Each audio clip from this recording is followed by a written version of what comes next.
Vas-y, du coup, si tu peux te présenter déjà, dire qui tu es, ton parcours. Donc bonjour, moi c'est Corentin Le Gomin, je vais avoir 30 ans. Mon parcours m'a été d'abord un parcours d'études. J'ai fait un BTS en gestion forestière, en apprentissage pendant 2 ans. Après j'ai fait une licence pro en apprentissage pendant 1 an, donc en aménagement et gestion écologique. Ensuite j'ai voyagé parce qu'il faut voir autre chose que ce qu'on a sous les yeux. Et Mm. après, j'ai fait une reprise d'études dans le but de créer une entreprise, donc en 2015, et une reprise d'études dans l'aménagement paysager, donc un BTS aussi que j'ai fait en apprentissage en 1 an. Ok. Et du coup, c'est ce que tu fais maintenant. Tu as pu créer Voilà, ton entreprise. exactement. Et c'est quoi alors? Vas-y, raconte. Donc l'entreprise Guazeru Paysage, c'est une entreprise de création, d'entretien et de conseil pour jardins de particuliers. Euh, Projet initialement prévu et qui va se concrétiser. Ok. Et du coup, comment t'en es arrivé à ça, à vouloir déjà créer cette entreprise-là? C'est quelque chose que tu avais déjà en tête depuis longtemps ou c'est arrivé au fur et à mesure comme ça? C'est quelque chose que j'avais en tête depuis un moment, sans forcément le formaliser. Ouais. Et puis après, en travaillant pour d'autres entités, on se rend compte assez vite des choses qui nous posent problème ou qui nous bloquent. Par exemple, moi, c'était un besoin d'autonomie et Mm. une remise en question assez flagrante des techniques qui n'étaient pas remises en question par les professionnels. Ouais. Donc moi, c'est ce qui m'a motivé à travailler pour moi. Trouver une autonomie totale et la capacité à pouvoir tester des choses sans avoir à dépendre de quelqu'un. Et pourquoi le paysagisme? J'ai toujours été attiré par les espaces extérieurs. J'aurais pas pu Mm. travailler à l'intérieur. J'ai trop besoin de bouger, de Ouais. m'exprimer physiquement pour être enfermé dans un bureau, par exemple. J'aurais pu faire, par exemple, de la conception informatique, mais je préfère bidouiller, avoir les mains dans la boue Ouais. et être dehors. Parce que quand tu as fait tes études, c'était donc dédié à faire ça? Les études que j'ai faites, mes premières études, c'était plus dans la projetisation, justement. Ouais. Donc vraiment, mes premières études, c'était pour créer des documents de gestion. Mais ma deuxième, ma licence, c'était Mm. vraiment pour accompagner et gérer des projets Mm. d'aménagement. Et les troisièmes études que j'ai faites, c'était entièrement basé sur, alors d'une part, le pratique Ouais. professionnel, mais d'assez mineure partie, puisque dans ces métiers, on est plutôt, pour la pratique, on est plus sur du bac pro, BEP. Donc niveau BTS, on est plus en fait sur de la documentation et de la gestion de documents pour des marchés publics, par exemple. Ok. Donc moi, ce que je sais faire maintenant, je l'ai appris sur le terrain en Ouais. travaillant en fait par moi-même et avec d'autres professionnels. Ok.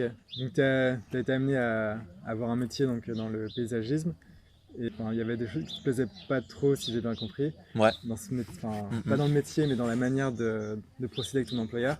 Et c'est ça qui t'a amené à vouloir monter ton projet. C'est ça, plus une réflexion aussi alternative sur les techniques Ouais. et les matériaux utilisés. Bon, on voit que ça évolue un petit peu, Mm. notamment au niveau des phytosanitaires. Moi, depuis le début, je suis zéro phyto, par exemple. Ça fait des années Ouais.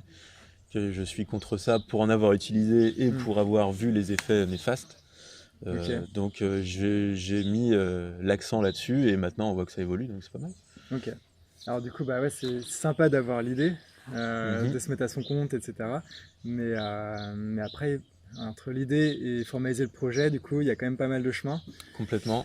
Et bah, raconte comment tu as fait pour passer d'une idée à formaliser ton projet. Alors, beaucoup de questions, Ouais. beaucoup de questions, beaucoup de réponses différentes. Parce que c'est une Euh, particularité aussi, c'est ouais. paysagiste, il y a quand même des codes, des... Ouais, comment tu as procédé du coup pour t'informer La première et phase, modéliser? déjà, se poser la question de ce qu'on veut et ce qu'on veut pas. Qu'est-ce Hmm. qu'on est prêt à perdre, qu'est-ce qu'on est prêt à gagner. Donc ça, c'est une Ouais. question entièrement personnelle. Donc, suivant le métier et le statut qu'on a, Hmm. ce qu'on perd et ce qu'on gagne, c'est très différent. Donc moi, par exemple, concrètement, je gagnais en autonomie, mais je perdais en sécurité. Ouais. Parce que c'est quand même très sécurisant d'avoir un salaire qui tombe tous les mois du même montant et d'être sûr de l'avoir, quoi. Donc première chose, pouvoir se remettre un petit peu en cause, se poser la question sur soi-même, ce qu'on veut, est-ce qu'on est prêt à le faire. Deuxième question au professionnel. Donc là, c'est là où on arrive peut-être à la plus grosse barrière. Ouais. C'est qu'en fait, personne ne dit la même chose. C'est très compliqué.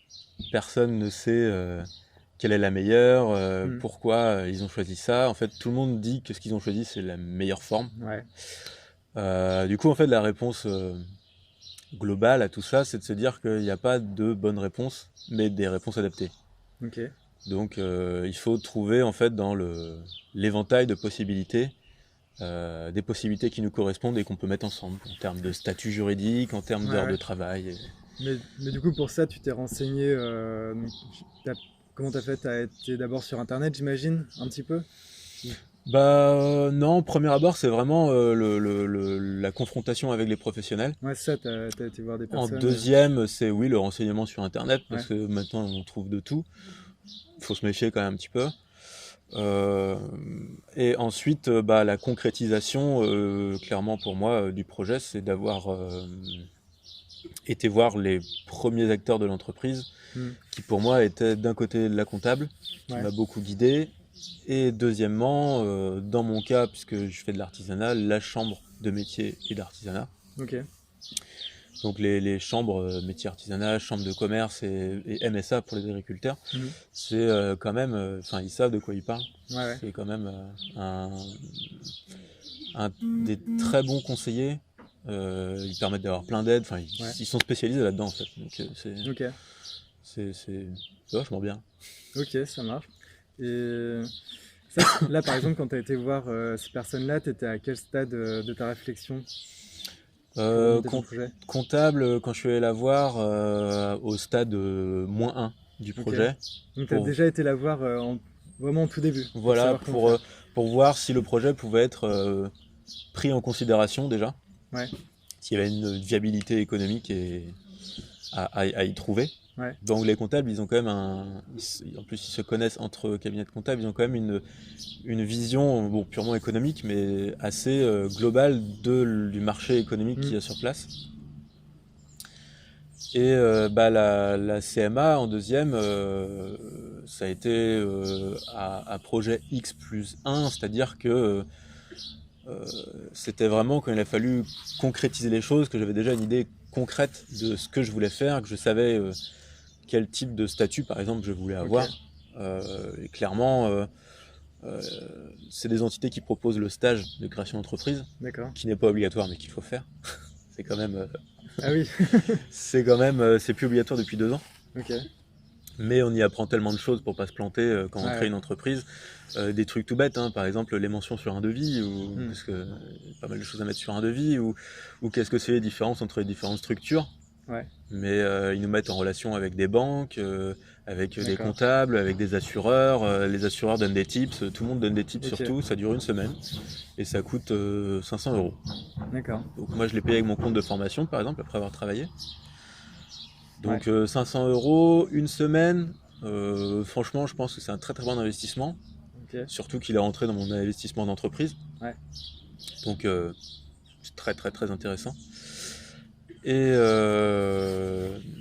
après en fait ça permet d'acquérir des aides financières, des prêts à l'honneur à 0%, d'avoir des garanties sur le prêt bancaire, qui est une condition sine qua non à toute demande de prêt en banque. En fait, ils demandent tout le temps d'avoir une garantie. Et c'est pas obligatoire, il faut passer en condition et tout, ça se mérite quoi. Ok. Et donc là c'est c'est le stade du financement. Mais juste avant de parler de financement, j'ai vu tout à l'heure par exemple dans la chambre, tu avais le Canva, le business model. Ça tu disais que tu l'avais rempli tout seul par exemple. Donc une fois que tu as été voir le comptable et la chambre des métiers qui t'ont donné des conseils, c'est toi qui as modelé un petit peu ton business model, la manière dont tu avais travaillé ou... C'est ça, en fait, moi je l'ai rempli au fur et à mesure.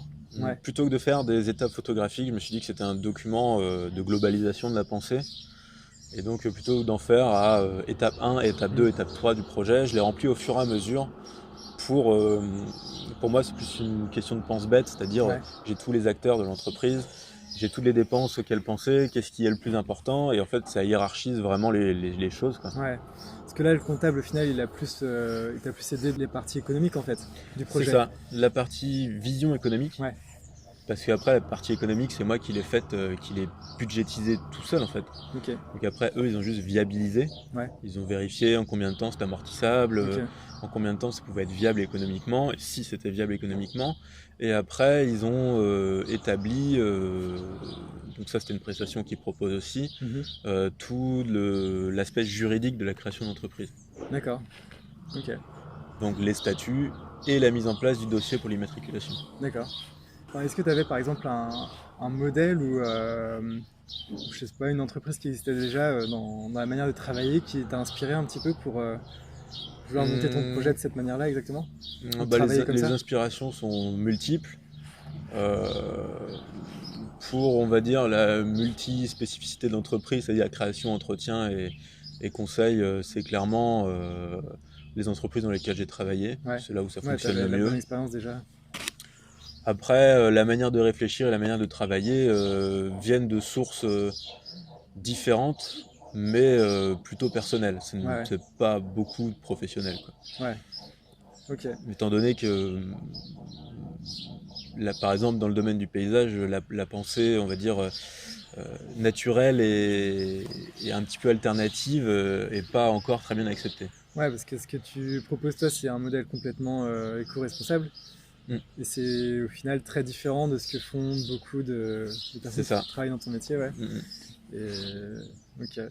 Le statut, du coup, t'en parlais tout à l'heure. T'as choisi quoi, du coup, finalement, comme statut?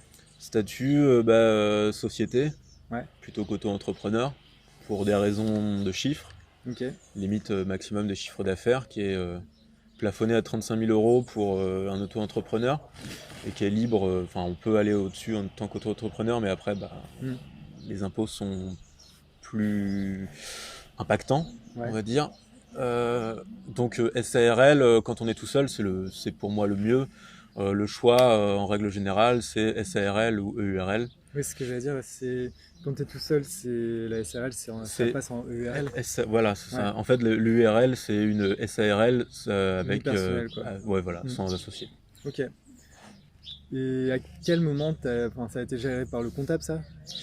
Ou le juriste? Bah ça après en fait c'était une volonté aussi personnelle parce que Ouais, bah, mon père ayant sa société et ouais, lui ayant une vision claire sur la chose, j'avais déjà en fait discuté tout ça, moi je savais ce que je voulais. hmm, Et donc la comptable elle a fait que valoriser en fait mon jugement qui a ok, été le bon, le plus adapté.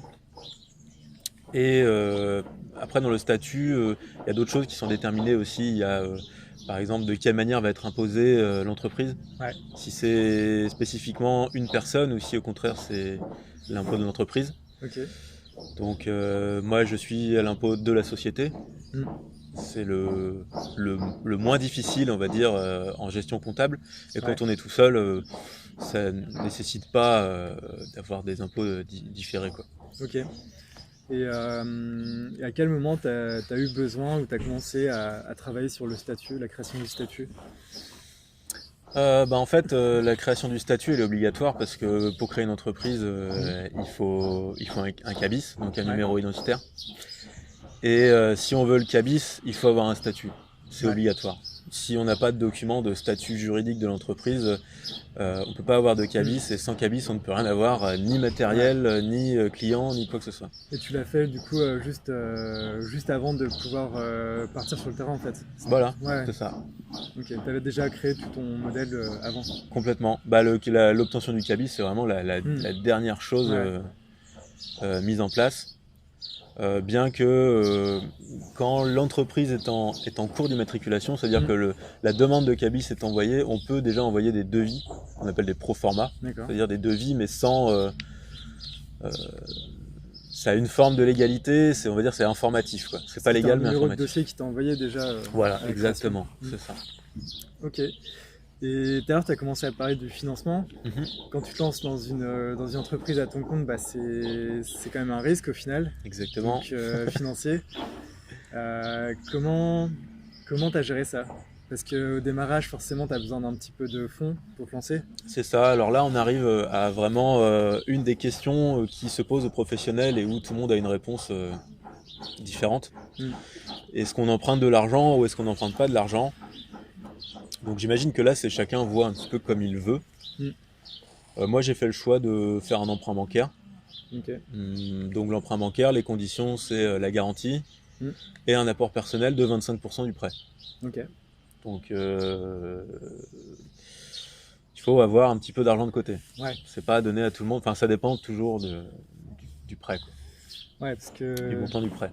là, en l'occurrence, tu as besoin d'acheter du matériel, etc. Donc ça, t'as quand même un coût. C'est ça. C'est ça. Bah là, on est au démarrage 30 000 euros d'investissement. Donc 7 500 euros Ouais. d'apport, 25%. Donc ça, c'est besoin de travailler un petit peu avant de créer une entreprise quand même, pour pouvoir mettre des sous de côté, quoi. Ouais, ouais. Si on n'a pas de patrimoine financier, ouais, c'est compliqué un petit peu. Ok. Et comment tu as fait pour monter ce dossier financier, justement, pouvoir obtenir les prêts, obtenir des financements, des aides, des primes si tu as pu en avoir? Comment tu as fait pour monter ton dossier, faire les démarches? Pour le dossier, donc la comptable est Ouais. très Parce bonne qu'elle, aide c'est pour plus ça. facile, ouais. Voilà, donc en fait, elle connaît tous les rouages du système, donc elle facilite vraiment beaucoup les choses et nous, on n'a plus qu'à remplir le dossier en fait. Ouais. Donc moi, ce que j'ai fait, c'est que en premier abord, j'ai fait un chiffrage global de ce dont j'avais besoin. C'est-à-dire pas compliqué, hein. Je suis allé voir différents fournisseurs, internet. J'ai fait des demandes de devis dans tous les sens pour avoir les prix à peu près moyens, sachant que les prix fluctuent en fait, ne sont pas les mêmes Ouais. au final qu'à la proposition Ça, de c'est devis. sûr. C'est les avantages d'avoir Ouais. en fait moins on a de fournisseurs et plus on a de marge après sur Mhm. ce qu'on achète, s'ils Ouais. nous font des prix préférentiels. D'accord. Et donc moi j'ai préévalué mes coûts. Outil par outil, matériel par matériel, pour arriver à mon chiffre global, proposer un document à la comptable qui ensuite, elle, a du coup restructuré sur un prévisionnel. D'accord. Un prévisionnel sur 3 ans. Et Ouais. donc elle a fait l'amortissement, tout ce qui est D'accord. global d'entreprise au début, quoi. Ok. Et ça, du coup, c'était ton dossier qui t'a permis d'aller demander des prêts à la banque ensuite? Voilà, Ouais. c'est ça. Et donc ensuite, pour valider le prêt à la banque, il faut la garantie. Donc là, Ouais. il faut passer devant une commission. Ok. Ça s'appelle France Active. Donc c'est une commission, là c'est régional. C'est une commission, moi j'avais une commission de 4 personnes, c'est des banquiers, c'est des comptables, c'est des professionnels, pas forcément du domaine, Ouais. ça peut être des professionnels de tous les domaines. Et puis une personne de l'association France Active. Ok. Et donc il pose des questions sur le projet, il mesure en fait la pertinence du projet et son empreinte sur l'environnement professionnel direct en fait. Ok. Si c'est un projet qui peut être catégorisé d'avenir, il n'y a pas de problème. Ouais. C'est assez facile d'obtenir la garantie. Ouais. Sur un projet, on va dire, moins respectueux, enfin moins différent, moins respectueux, ils vont plus chercher en profondeur sur des chiffres, sur de la viabilité vraiment économique. Et ensuite, pour les prêts d'honneur, pareil. Donc ça, là, pour moi, par exemple, c'était plutôt local. Donc c'était lié à l'agglomération. Et donc là, c'est un peu plus velu. C'est 8 personnes en comité. D'accord. Sur la première commission, on est à une demi-heure. Sur la deuxième commission, on est à 3 heures de commission. Donc un quart d'heure de présentation de projet et 2h45 de questions. Ça part dans tous les sens. C'est de l'économique, du structurel, de la relation client. Il faut très bien connaître son sujet, il faut connaître ses chiffres. Ouais. Donc on est confronté en fait à des gens qui sont sceptiques au début et il faut réussir à les convaincre. Ils cherchent la petite bête, voilà. J'imagine. Exactement. Ouais. Mais ils sont aussi vecteurs de conseil. Ouais. Puis bon, au final, ils t'apportent une aide quand même assez utile derrière. C'est donc, ça. C'est un parrainage, c'est une aide à la gestion et à l'administration pendant 3 ans. Ouais. Donc c'est quand même intéressant d'avoir une vision extérieure sur son projet. On a tendance à s'enfermer un peu. Ok. Du début, de la première fois où tu as commencé à travailler sur ton projet jusqu'au jour J où tu te lances, qui est bientôt d'ailleurs, vraiment sur le terrain, ça a représenté combien de temps à peu près? Alors, entre le moment où j'ai eu l'idée de créer l'entreprise, j'étais donc moi en CDI, donc Ouais, chez un employeur. Donc j'ai pris la décision moi de quitter mon entreprise, de l'entreprise dans laquelle je travaillais en septembre de il y a, bah, ça fera bientôt 2 ans. ok, J'ai réellement quitté l'entreprise euh, 10 mois après. d'accord. Mais tu Donc avais déjà commencé à travailler voilà, de chez j'avais toi à ce déjà moment-là? commencé à travailler, mais en même temps que de travailler pour une autre Ouais, ouais. entreprise, c'est très compliqué. Donc après, concrètement, entre le moment où j'ai vraiment lancé la machine, Hmm. donc ça c'était toutes les idées, donc il y a quand même une phase de Maturation un réflexion, petit de peu, ouais. maturation.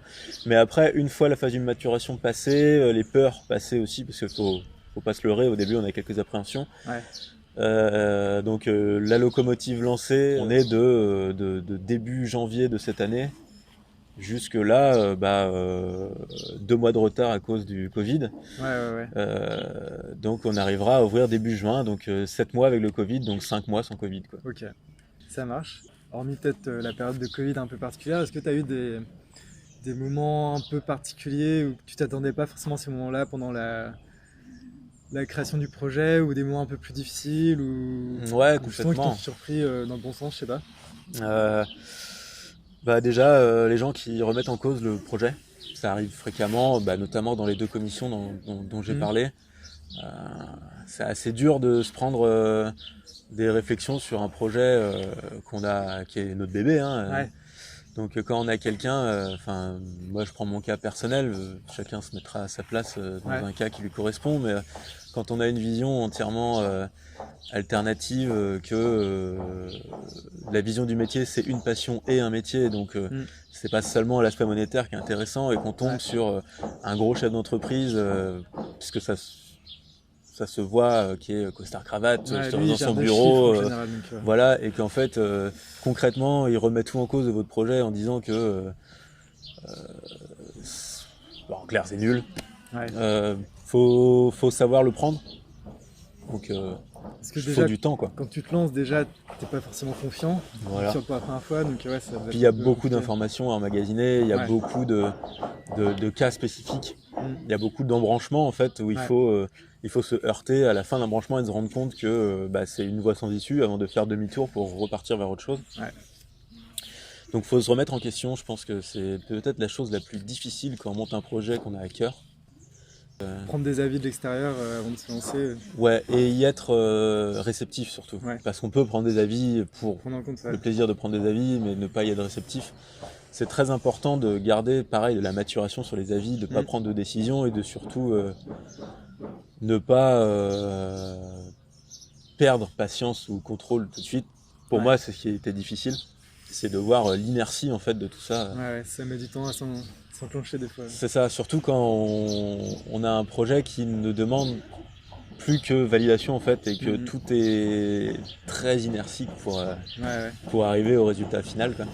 Est-ce que tu as des conseils pour quelqu'un qui voudrait se lancer, que ce soit dans le paysagisme ou autre chose d'ailleurs? Ouais, déjà pour quelqu'un qui veut se lancer dans le paysagisme, c'est un métier où il faut être passionné. Ouais, Si on n'est pas passionné par ce métier-là et que le but c'est de gagner des 1000 et des 100, c'est possible, mais c'est dédié à une minorité. La part de chance va être plutôt dans le, le- tomber sur un marché précis qui va permettre de grandir très vite et ouais. d'avoir une Si entreprise tu très fais, rapide. si tu pars... Voilà, après, si quelqu'un est passionné par un métier, ou qui va être passionné par un métier, le travail du jardin, c'est quand même Hmm, assez vaste, diversifié pour y trouver une forme de passion, hmm, voire plusieurs formes de passion. Il faut avoir du contact client, mais je pense que ça, c'est une réflexion globale dans tout type de création d'entreprise. ouais, Si ouais, on n'a pas de bagou et qu'on n'a pas envie de parler aux gens, déjà, c'est mort. ouais, Il faut pas, il faut pas chercher, si on n'a pas, si on n'est pas vecteur d'empathie à l'origine, il faut peut-être un petit peu chercher hmm, à comprendre les autres personnes. Je pense que c'est très important pour pouvoir hmm, déterminer leurs besoins et donc savoir exactement ouais. ce qu'on propose.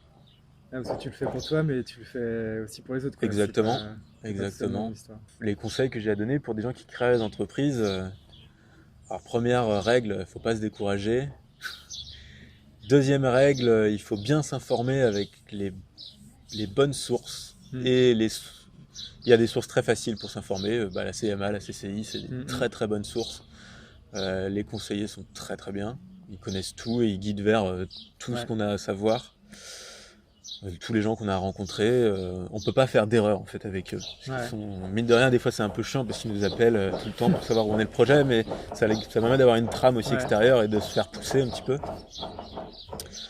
Il faut pas hésiter à prendre le temps, je pense que c'est un bon conseil. Il faut pas se jeter tête la première dans un projet. Il faut prendre le temps, quitte à se garder du temps pour soi, d'oublier un petit peu ce qu'on fait, perdre un petit peu les tensions, prendre du recul, pour s'y relancer avec une vision moins fatiguée et plus libre. Plus libre. Neuve. C'est ça, avoir une vision plus vaste. Et après, faut pas se laisser influencer par ce qui existe. Que ce soit des professionnels, du politique ou de l'économique. Quand on a une idée en tête, je pense qu'il faut tracer son idée. Pas perdre sa vision personnelle. Voilà, c'est ça. Et de toute manière, si l'idée est bonne, les professionnels qui sont en place essaieront toujours de la matraquer, surtout si c'est pas la même que la leur. Si elle est dérangeante politiquement, elle sera matraquée, parce que c'est comme ça. Au niveau politique, si on dérange un petit peu, on se fait matraquer assez vite. Et en termes d'économie, l'économie étant fluctuante, il ne faut pas se fixer sur un point précis de l'économie, puisque sinon, on se lance jamais, quoi. Donc, il faut juste trouver l'équilibre et savoir si on a envie de manger le monde ou si on a juste envie d'être autosuffisant. Chacun après sa préférence et chacun met le maximum de disponibilité et de possibilités où il en a envie et à quel degré il en a envie surtout. Je pense que c'est ça, l'envie c'est aussi. Il faut avoir envie. Si on n'a pas envie... vu le nombre de petites barrières que tu peux recevoir quand tu crées ta boîte, si t'as pas l'envie qu'il y a derrière pour c'est ça. Se lancer jusqu'au bout, et avoir le courage de le faire, ça peut être compliqué. Faut avoir envie, et puis surtout il faut être conscient du confort qu'on a avant de se lancer. Je pense que c'est très important. Merci. De rien, ça fait plaisir.